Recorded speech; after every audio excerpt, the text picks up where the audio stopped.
Dr. Narendra Yadav ji. Thank you.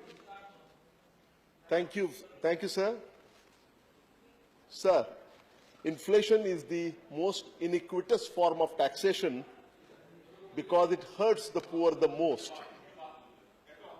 The headline CPI inflation year on year has turned to about 5.77% in June 2016, up from 4.83% in March. The CPI inflation was mainly driven by food inflation, which registered an acceleration for the third successive month. Food and beverages subgroup recorded the largest price pressures year on year at 7.4%, driven by vegetables, whose prices rose by 14.7% month on month, and also in protein-rich items, sugar, spices, and cereals. Sir, I would like to talk about the 5 factors which are responsible for the recent spurt. The rise in retail inflation in the recent period is due to more than seasonal jump in food prices. Basically, what has happened, sir, is that the demand-supply imbalance generated by shortages in domestic production, induced by 2 consecutive years of deficient monsoon, have led to a gradual aging of inflation. With production trailing demand in recent years, shortages of essential commodities have widened. For example, inflation in respect of pulses has remained very high because the production of pulses has fallen for the second consecutive year. The second factor responsible for the recent spurt, sir, is that the leakages and inefficiencies in the food management system and inadequate supply chain management have also led to the price spiral. The MSP policy, which was highly skewed in favor of rice and wheat, have discouraged the other key items, leading to shortfall in their production. Third, the hoarding and speculative activities by the middlemen have created artificial scarcity in some commodities. The benefit of high prices paid by consumers does not flow back to primary producers, that is farmers, but it is siphoned away by middlemen and speculators who enjoy a free run in an economy of shortages. The fourth reason, sir, fourth factor, is that the infrastructure for post-harvest management of farm products to ensure proper storage and smooth supply to market is quite weak in our country.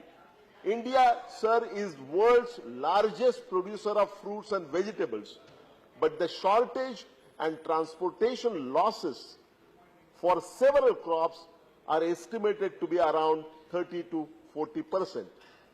Unfortunately, there is no silver line on the side. Although we say that the satisfactory monsoon this year and a reasonable spatial and temporal distribution of rainfall, along with various supply management measures, should moderate the unanticipated flares in food inflation. Nevertheless, I would like to warn this August House that there are several upside risks. Particularly, there is an uncertainty over oil prices, and there is the issue of implementation of the 7th Central Pay Commission awards. The Reserve Bank report on monetary policy in April 2016 had shown that the direct impact on inflation of the 7th Central Pay Commission recommendations is expected to be about 1.5 percentage points, and the indirect effect is going to be around 40 basis points or 0.4%. This is very significant. Sir, I would like to talk about very briefly about 7 remedial measures in quick succession. The first one is that stringent measures, sir, are required, particularly by the state governments, to crack down on speculative holding activities. Second, monitoring of commodity derivatives trading, which may at times fuel the speculative spiral in prices, is required, sir, to put in place appropriate regulations. Third, improving the food management policy by proactively releasing the food stocks of essential items, plugging the leakages and ensuring their availability. That is to say, releasing additional stocks from government warehouses for supplies to the state governments is imperative. The Food Corporation of India could also undertake open market sales wherever feasible. At the same time, it is imperative to increase the offtake through existing public distribution system. Sir, this would keep in check the price pressure and also ensure more equitable distribution and food security. Quickly, sir, going forward, No, indicate the bullet points only. Only bullet points. Yes, sir. Yes, sir. Going forward, efficient market infrastructures, improved storage capacity, and faster transportation from producers to customers are the vital area that need greater attention. Sir, the transformation of agriculture has to be steered by raising productivity in agriculture by investing in efficient irrigation technology.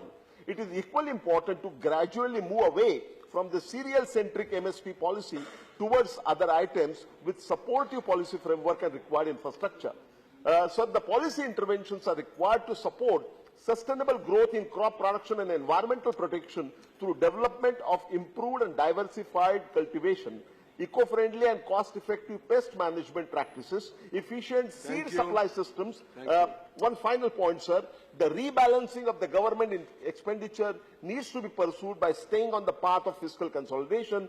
Going forward, finally, sir, a strong monsoon continued with astute food management as well as steady expansion in supply capacity, especially that in services, could help offset these upward price pressures. Thank you. Thank you very much. Thank you.